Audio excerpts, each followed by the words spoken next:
নমস্কাৰ বন্ধুসকল, আপোনালোকলৈ মই স্বাগতম জনাইছোঁ কমলাৰ ভপিক ফাৰ্ম ইউটিউব চেনেলটো পৰা যিসকলে আজি মই নতুনকৈ চেনেলটো ভিডিঅ' দিছে তেওঁলোকে চেনেলটো ছাবস্ক্ৰাইব লগতে বেল আইকনটো দবাই দিয়ে যেন আগলৈ এনেকুৱা ধৰণৰ ভিডিঅ' দেখাবৰ বাবে। বন্ধুসকল, আজি এই ভিডিঅ'টো লৈ আহিছোঁ আমি ঘৰতে কিছুমান এনেকুৱা খাদ্য খুৱাই আমি গাহৰিক 50% মিনাৰেল মিক্সাৰ যোগান ধৰিব পাৰোঁ। সেই খাদ্যসমূহ আপোনালোকক মই দেখুৱাইছোঁ। আপোনালোকে ভিডিঅ'টো প্ৰথমৰ পৰা চাই যাব আৰু এনেকুৱা খাদ্যৰে আমি কম দিনত আমি গাহৰিৰ ওজন বঢ়াব পাৰোঁ। সেই খাদ্যসমূহ আপোনালোকক মই দেখুৱাইছোঁ। আপোনালোকে ভিডিঅ'টো প্ৰথমৰ পৰা শেষলৈকে চাই যাব, তেতিয়া সম্পূৰ্ণ কথাখিনি আপোনালোকে গম পাব।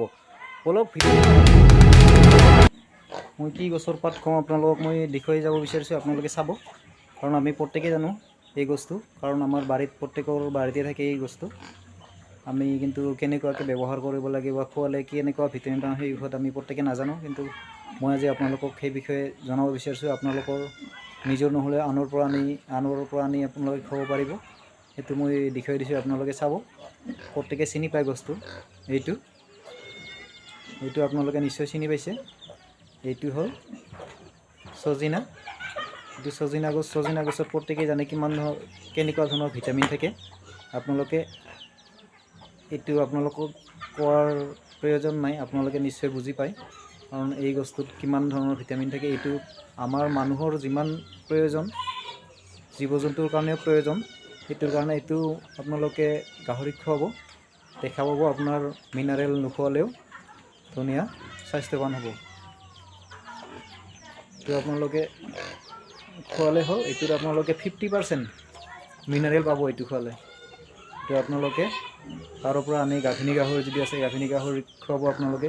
কিন্তু এইটো আপোনালোকে যেতিয়া পোৱালি দিয়ে আপোনাৰ মাইকী গাহৰি, তেতিয়া এইটো আপোনালোকে পাতটো কমকৈ খুৱাব, কাৰণ এই পাতটো বেছি যদি খুৱায় আমাৰ গাহৰিৰ পোৱালিসমূহৰ ডায়েৰিয়া হোৱা দেখা যায়, কাৰণ এইটোত ভিটামিন বহুতখিনিয়ে পায়। সেইটোৰ কাৰণে এইটো বেছি খোৱালে মানে মাইকীটোৰ কিবা ছাইড ইফেক্ট নহয়, ঠিক মানে তেনেকুৱা কিবা হয়তো মানে ভিটামিন বেছি হয়। সেইটোৰ কাৰণে মাইকীটোক খোৱালে ডায়েৰিয়া হয় পোৱালিসমূহৰ। সেইটো কাৰণে আপোনালোকে এইটো কমকৈ দিব। যেতিয়া পোৱালি জাগে তেতিয়া আপোনালোকে খুৱাব, কাৰণ মই নিজে প্ৰমাণ পাইছোঁ। সেইটো কাৰণে আপোনালোকে বেছিকৈ নুখুৱাব। আপোনাৰ গাভিনী হোৱাত আপোনালোকে এইটো 4 পাত 5 পাতকৈ এনেকৈ খুৱাব পাৰে। আপোনালোকে খুৱাই যাব। অলপ মই এতিয়া মোৰ গাহৰিসমূহক এই পাতসমূহ খাবলৈ কেনেকুৱাকৈ খায় আপোনালোকে চাব।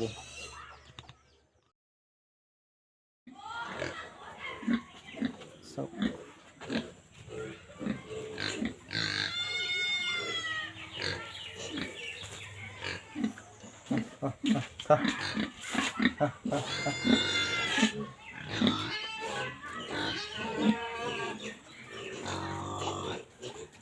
কেনেকৈ খাব ধৰিছে। ইয়াৰ পিছত মই আপোনালোকক দেখুৱাম খাহী গাহৰিক বা মাইকী মানে যি মাংসৰ কাৰণে ৰখা যায়, সেই গাহৰিক আমি কি দানা খুৱালে আমি 5 মাহত 70-80 কেজি ওজন বঢ়াব পাৰিম, সেইটো খাদ্য মই দেখুৱাম। আপোনালোকে চাই যাব ভিডিঅ'টো। আপোনালোকে চালে গোটেইখিনি গম পাব। মই অলপ পিছতে দেখুৱাই আছোঁ, আপোনালোকে চাই যাব। বন্ধুসকল, চজিনা গছ আমি একচুৱেলি ৰুব লাগে আমাৰ ঘৰৰ বাৰীত। আমাৰ যদিও নিজৰ নাই, আমি বেলেগৰ পৰা আনি পিনে আমি ৰোৱাৰ ব্যৱস্থাটো কৰিব লাগে, তেতিয়া ভাল হ'ব।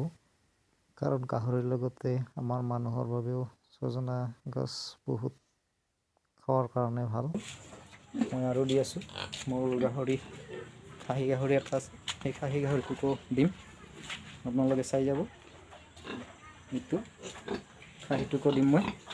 আপোনালোকে এনেকুৱাকৈ দিব পাৰে আপোনাৰ গাহৰি।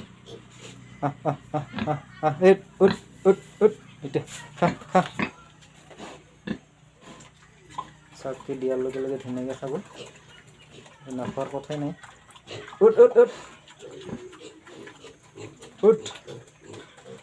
এইটো বহুত ভিটামিন হয় চজিনা। আমি চজিনা মোটামুটি দিনত আমি 2-3 পাত দিব লাগে আমি গাহৰিক। চাওক, আৰু মই আপোনালোকক দেখুৱাই আছোঁ আমি কিছুমান পেলনীয়া চব্জি খুৱাইও বা আমি গাহৰি কম দিনত আমি ডাঙৰ কৰিব পাৰোঁ।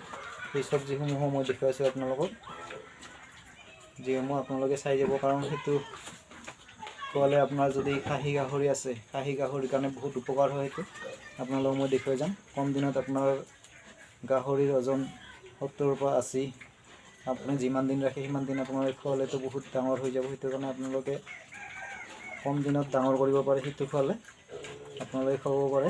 সেইটো মই আপোনালোকক দেখুৱাম, আপোনালোকে চাই যাব ভিডিঅ'টো। এতিয়া মই আৰু আপোনালোকক মোৰ আৰু মাইকী গাহৰি আছে, মাইকী গাহৰিটো মই আৰু দিম, আপোনালোকে চাই যাব। গাভিনী থকা মাইকী গাহৰি কমৈছে যেন এটা ডিজাইন।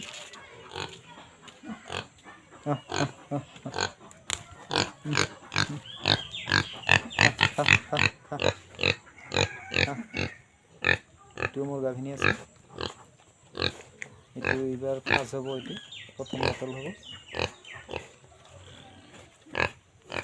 চবটো ধুনীয়াকৈ খাইছে, নোখোৱাৰ কথা নাই। আপোনালোকে এইসমূহ খুৱাইও আপোনালোকে মিনাৰেল যোগান ধৰিব পাৰে আপোনালোকৰ গাহৰিক, আপোনালোকে খুৱাই যাব। বন্ধুসকল, এইবাৰ মই খাহী গাহৰিক মই আলু দিম।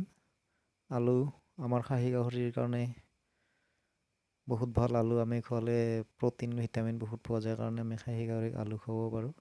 আপোনালোকেও আলু খুৱাব।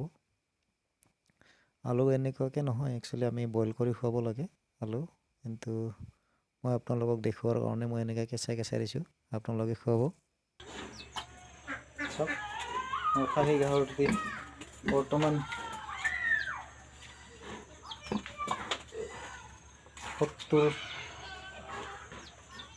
70 কেজিমান হৈছে। মোৰ ইয়াৰ বয়স হ'ল 4 মাহ, 4.5 মাহ হ'ব। চাওক, 70ৰ কম নহয় এইটো।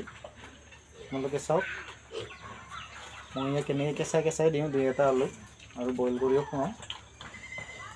চাওক ইমান ডাঙৰ হৈছে।